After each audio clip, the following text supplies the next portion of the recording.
こんにちは。こんにちは。今回、セ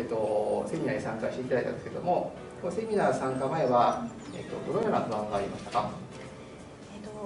不安っていうかですね、なんか自分が、起業してから、まずあまりマーケティングとか、そういうものを意識せずに始めちゃったので、なんか何もわからないままに結構こうやってきたところがあって、である程度来た時になんかちゃんとやっぱつまずくところがたくさん出てきて、そんな時にこういうのも必要だなっていうのを感じたので参加してみました。はい、実際に、その不安であったり、いろいろ抱えている問題もあったと思うんですけども、実際今日参加してみて、どのように解決しましたかね？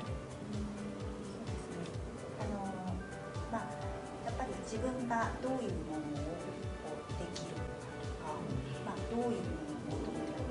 れるのかとか、細かく考えることが必要なのかなっていうのがすごくはい。実際起業されて同じような悩み、困っている方、悩み持っている方もたくさんおられるかと思うんですけども、その方たちに一言メッセージお願いします。まずはやっぱり自分の現状を知るっていう機会にもなりますし、今後どういうふうに考えているかっていうのも、分かりやすくなっていくし、あとはやっぱりセミナーって参加者の方々がやっぱ自分一人じゃないので、いろんなパターンの質問とかでそういう場合もあるんだなけど、自分には